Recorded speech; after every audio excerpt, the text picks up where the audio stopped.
First step to sewing the Key West shirt is to hem the top of the pocket.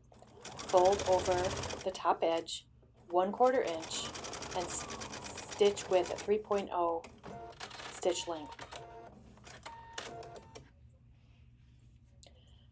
Fold the pocket top down 1 inch, the right sides together.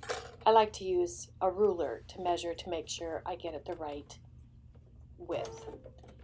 Stitch the side top part of the pocket using a 5/8 inch seam allowance and back tacking.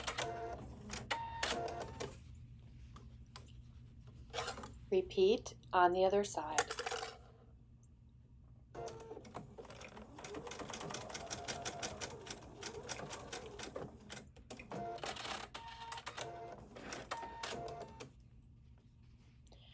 Trim the corner of the seam allowance at an angle with a small pair of scissors.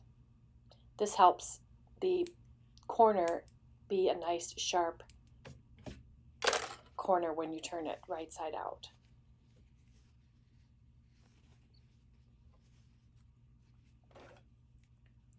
I use a point turner to push that corner all the way out. You can also use a straight pin to pull it from the right side.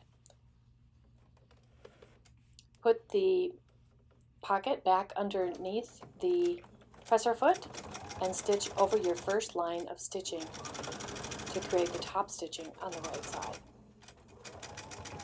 Back tack at the ends.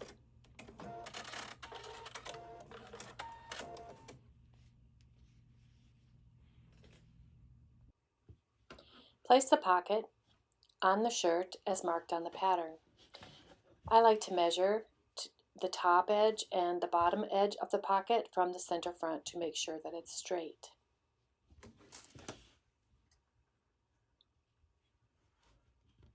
Pin the pocket in place.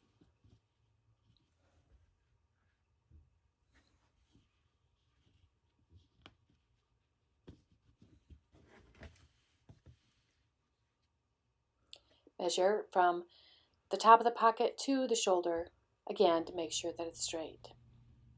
If you're doing a pocket with a button, you need to make the buttonhole in the pocket before attaching it to the shirt.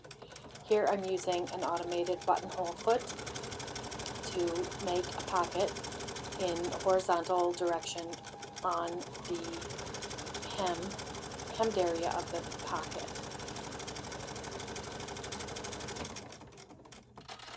This can be just a decorative feature. You don't necessarily have to make the pocket button functional, so you have an option to do it either way. And then open up the pocket with a sharp pair, or the buttonhole with a sharp pair of scissors.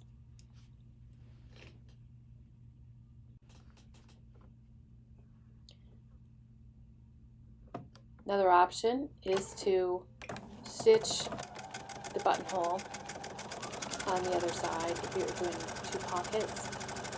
I made a couple shirts. I did it both ways just to try it out. I liked it both ways. Women generally don't like a lot of pockets on their shirts because it draws attention to the chest area. You can decide what you prefer. Men's shirts generally have pockets on both sides. I don't use a seam ripper to cut open buttonholes. It's just too hard to control it and you'll rip through the buttonhole. I prefer to use a small pair of scissors instead. Trim your extra threads as you're working.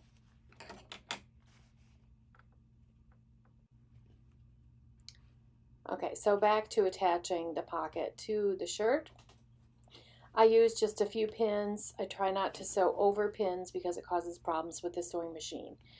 If you are making a shirt that has a lot of print on the fabric, you might want to match the print. In this case, the print is just an all-over floral, so it doesn't really matter where I place it. Then you're going to stitch the pocket in place, back tacking at the top and using a 1/4 inch seam allowance all the way around the pocket. Pivot at the bottom corners. Put your needle down into the fabric and lift up slightly when you pivot. I do this with my presser foot. I just touch it and the presser foot goes up on its own without me having to physically move it with my hands. So you're going to stitch all the way around the pocket, leaving the top part open.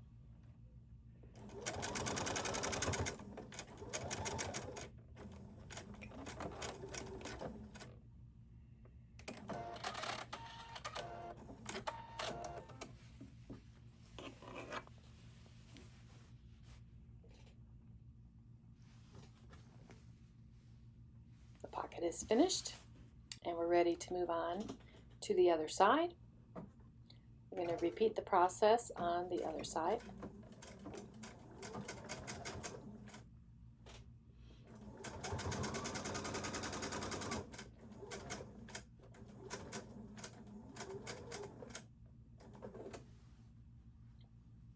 You can also add a square tack at the top edge of the pocket where you stitch a whole square. That is a feature in men's garments. You can do that for security so the pocket has a little more strength at the top edge. I generally don't do it for myself, but if I was sewing a shirt for my husband or something, I probably would do that. It just adds more strength, especially if they keep a lot of things in their pockets.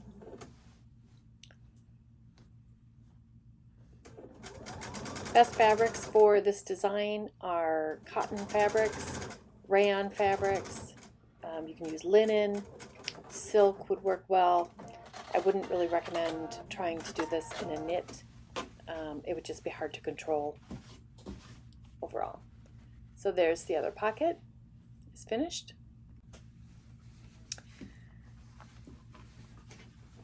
So here we are putting together the back yoke. We're going to start by matching the shoulder seams.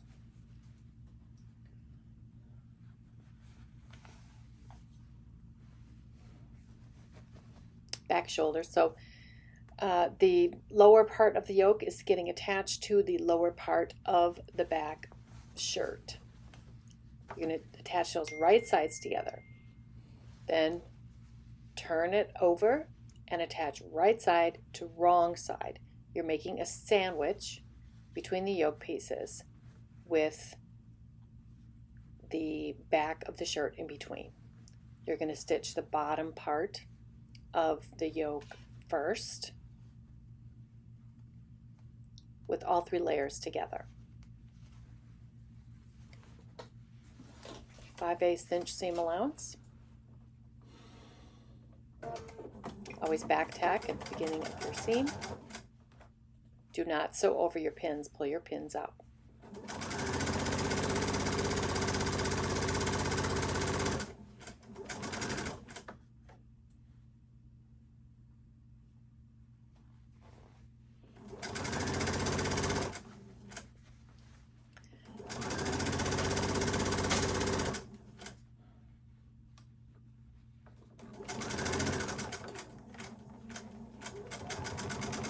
Back tack at the end of the seam.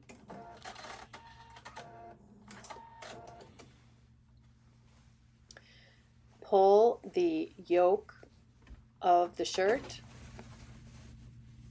up, enclosing the seam, matching the raw edges of the fabric at the shoulders. Now we're going to turn right sides together for one shoulder at a time. Right sides together. This is also known as the burrito method. You're going to match up those seams and stitch.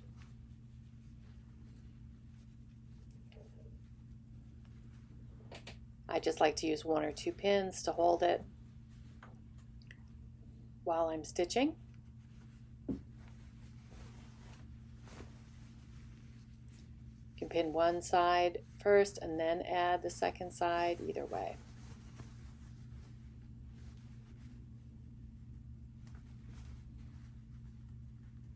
The whole point of this is to enclose the shoulder seam so that it's clean finished to the front of the shirt.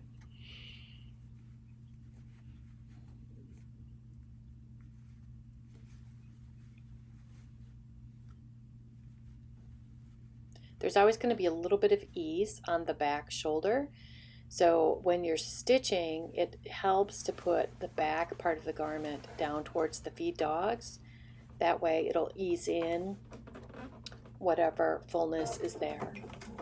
Back tack at the beginning of your seam, stitch with 5/8 inch seam allowance, and removing the pins as you sew.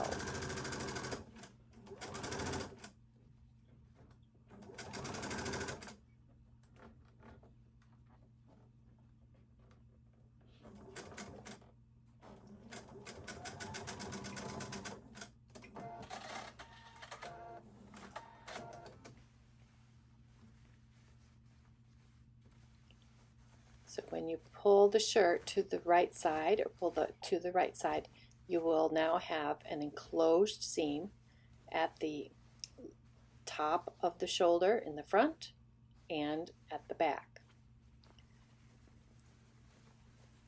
So you're going to repeat this on the other side to enclose the other seam.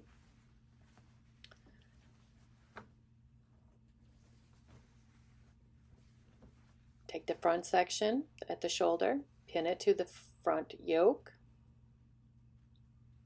and then we're going to pin the back yoke section over the other two pieces to make that sandwich. So you're going to put right side to wrong side and then pin it. This is the burrito method that you read about.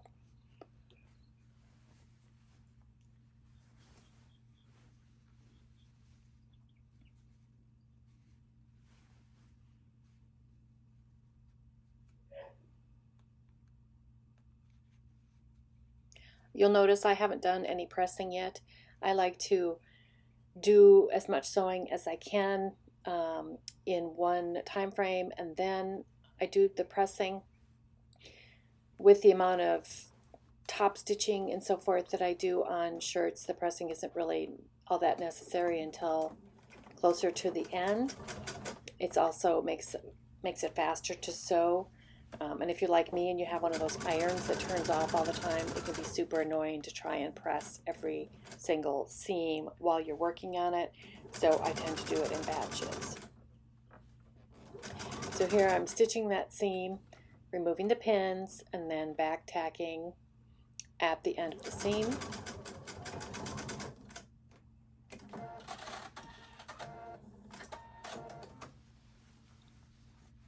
There we go. You can see how it's finished.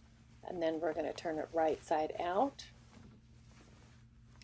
Now, I'll show you here. The back yoke is completely, seams are completely enclosed at the front shoulder and at the back.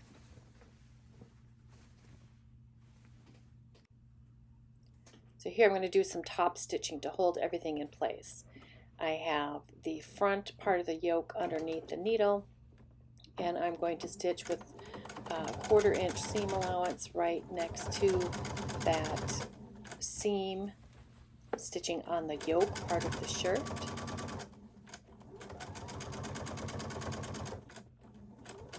Just to reinforce the seams, it helps it lie flat and just gives a nice professional looking finish to it.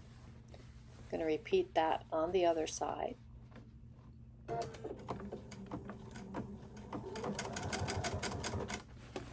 Make sure your fabric is straight, and I'm pulling sideways with my hands to kind of pull the fabric taut so that there's no puckers when I'm stitching.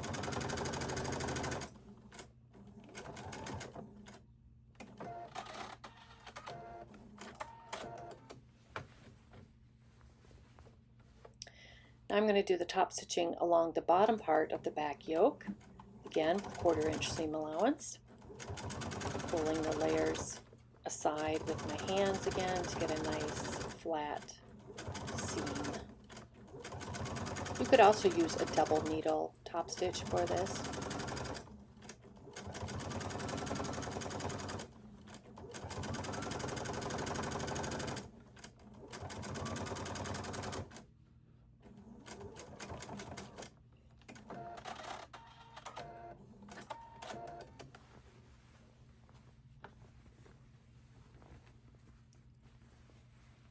can see how that turns out, what it looks like. Gives a nice flat finish to the yoke.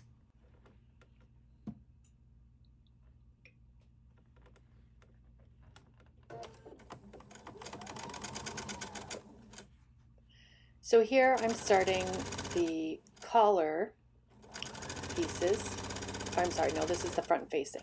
I'm turning under a 1/4 inch on the front facing edge.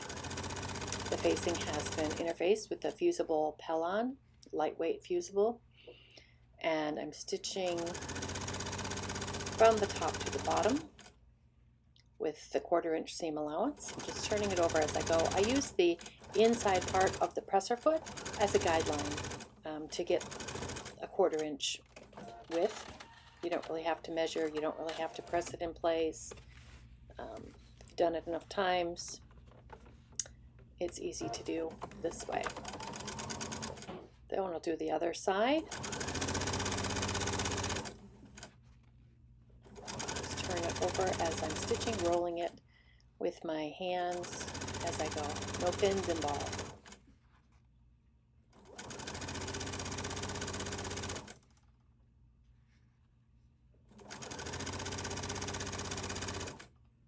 You can use a sew-in interfacing as well for this process.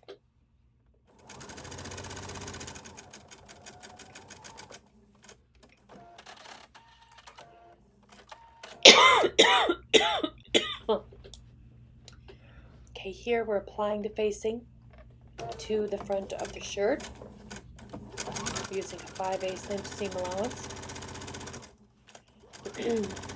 I have put a few pins in it to hold it in place, but I'm removing them as I sew so that we're not stitching over the pins.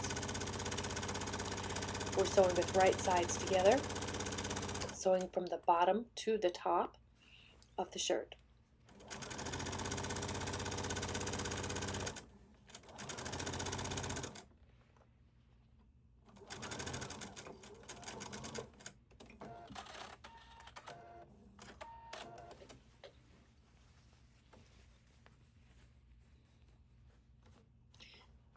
We're going to sew the understitching next. So I have folded the facing straight out, and now I'm stitching through the seam allowance and the right side of the shirt front. It's a very close stitch, about 1/8 of an inch away from your first line of stitching. This understitching helps keep the facing in place and makes a nice clean finish on the right side.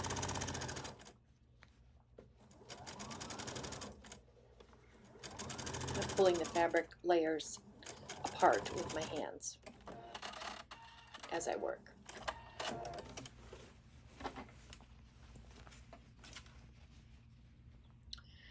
Here we're going to trim the seam allowance to 1/4 inch. I use embroidery shears for this. They're very sharp and it's easy to trim that seam allowance off. Be careful so you don't cut through the right side of your garment in the process.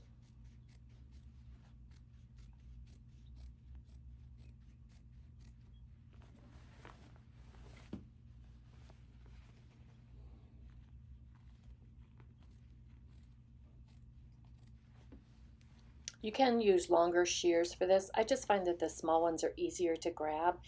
I use them for trimming threads also. The big shears just seem kind of cumbersome for trimming threads. And especially when you're working in smaller areas, the small shears just seem easier to manipulate than something with a big long blade.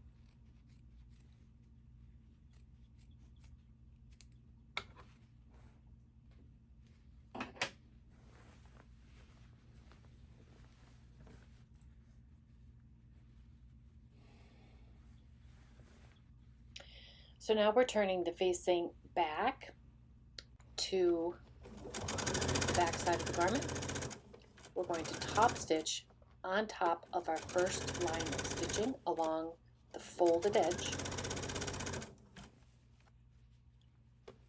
It's very easy to do. You have that first line of stitching as a guideline. You stitch right on top of it. It makes for a nice straight seam on the right side of the garment.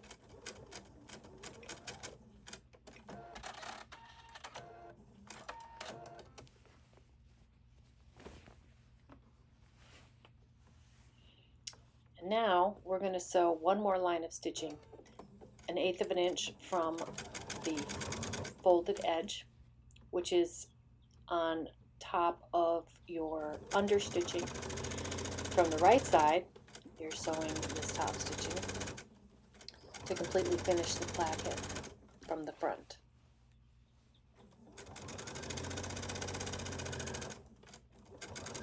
It's important here that you always sew from the bottom to the top so you don't get puckers in the placket.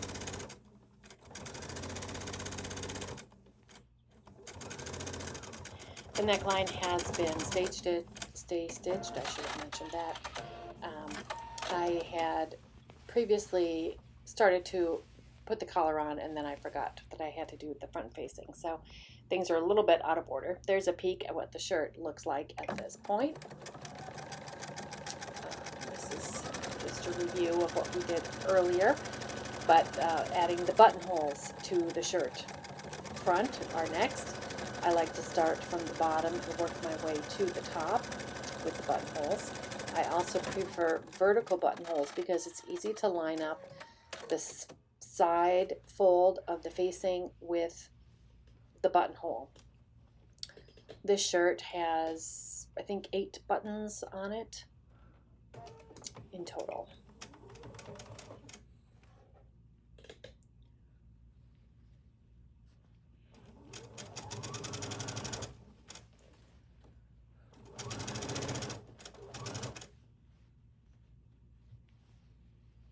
So here we're sewing the collar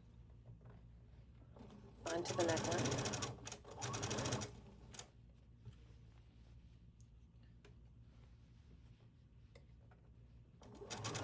I take it back. This is the sleeve. Sorry. I'm putting the sleeves in here. I always sew the sleeves into the garment with the side seams being open in the flat method. So you can't really see the sleeve in the photo, but that's what's going on here. I use a pin to mark the top of the sleeve and then mark the top of the armhole with a pin and match them up. When you sew with the sleeve down into the feed dog like this, the feed dogs help to distribute any extra ease that you might have in the garment. It makes for a nice smooth sleeve cap. And it's my preferred method for sewing sleeves, unless you're making something real tailored, like a jacket or something like that. Then you have to insert the sleeves on the round. But most of the time you can do it in the flat method, and it just makes it really easy. Back tacking at the end, of course, that's a 5/8 inch seam allowance there.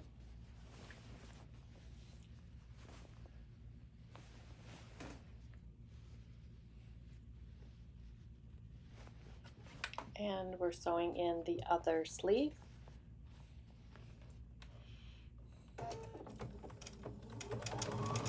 When you do the back tack at the beginning of your seams, it is helpful to start with the sewing machine needle down into the feed dogs of the machine so it doesn't skip ahead, and then just do 1 or 2 stitches going backwards. You don't need to do a whole ton of stitches, just 1 or 2 is all you need to anchor your seams. I like to match up the raw edges of the fabric as I go instead of pinning absolutely everything. It's a lot faster, and I don't have problems with things being out of line. So after we get the seams in, the next step is to do the side seams, which are done in a similar manner. It's a 5/8 inch seam allowance. So with the right sides together, I like to sew from the underarm to the hem. I know some people recommend going the other direction, from the hem to the underarm. either one is fine. To hem the garment, we are using a rolled hem, 1/4 inch rolled hem. I turn the fabric as I sew, using the inside part of the presser foot as a guide for the 1/4 inch seam allowance. Sewing all the way around the bottom of the garment. When I get to the side seams, I just want to make sure that the seam allowances are open and flat. Here I just used pinking. I did not use anything other than that. And to hem the sleeve, then we're going to fold up the seam allowance another inch. I use my little ruler to measure to make sure that it's accurate. And then I start stitching, and I just kind of eyeball things as I go, and I check once in a while with my little ruler to make sure that it's still a 1 inch seam allowance that I'm doing, all the way around the hem of the sleeve.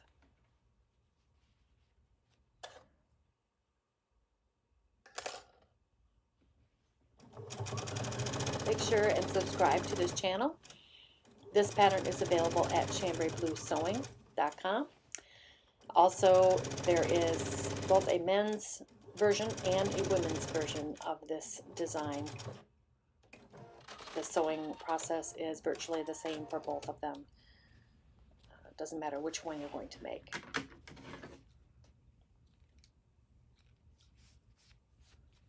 Trim your threads at the end. Like I said, I keep those little shears nearby to trim the threads. That's what the finished sleeve hem looks like. So to hem the front of the shirt, we're going to use a similar process. I'm going to fold up the hem 1/4 inch starting at the center front. And I'm going to just turn it with my fingers as I go, using the inside of the presser foot as a guide to stitch.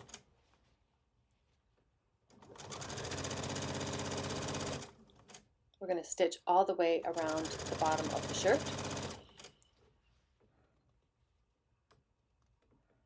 When you get to the side seam, try and fold the side seam toward the back of the shirt. If your fabric is thick right there, you may have to pick up your presser foot to stick the needle, stick the fabric underneath so it doesn't pucker.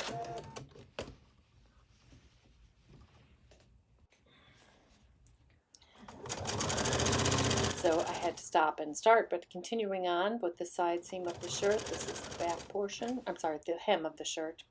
This is the back portion. The hem is shaped slightly to go up a little bit at the side seams, and that's okay. You can use this method even on a slight curve.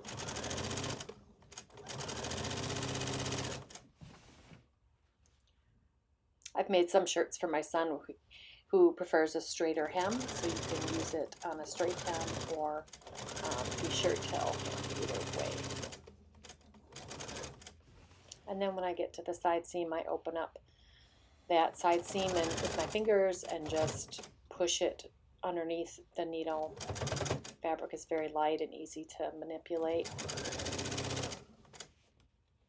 You can do French seams on this shirt too if you would like for the side seams. That would also be a nice way to clean finish. I would recommend that if you're using a more delicate fabric. So I'm sewing all the way to the end. Notice how the hem is going to finish the raw edge where the placket is.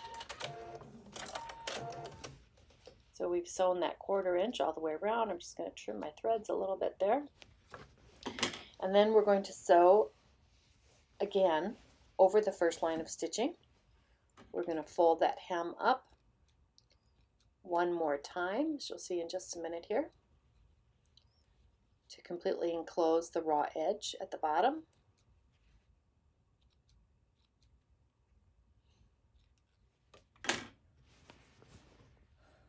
It's helpful to really make sure that you don't have any stray threads at the beginning part of the hem. The reason is if you start sewing with a wad of threads underneath your presser foot, you're going to have some tangles. end problems. So it's good to make sure that that's free of any additional threads. So you can see here I'm turning over the hem another 1/4 of an inch all the way around. The area where I had previously stopped and started at the side seam will be enclosed as well. It'll be a nice clean finish there.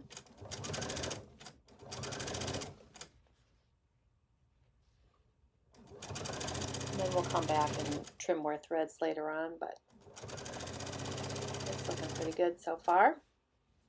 And I still have not pressed anything on this shirt. Like I said, I like to leave the pressing to the very end. This is easy to do with the cotton fabric, may not be so easy to do with other fabrics, just depending on the nature of what you're working with.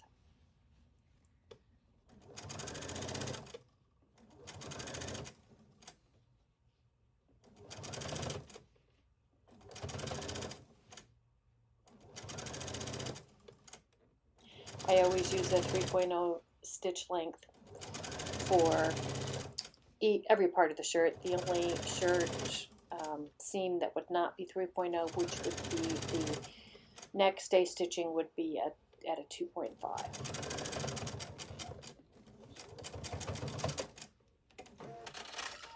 So we're going to back tack a little bit at the end of that seam and trim those threads again. And you can see that's a nice clean hem. Stitching over it twice really makes a difference. It makes for a beautiful hem. So now we're finally ready to press it, and this is what it looks like when it's all done. Collar's on.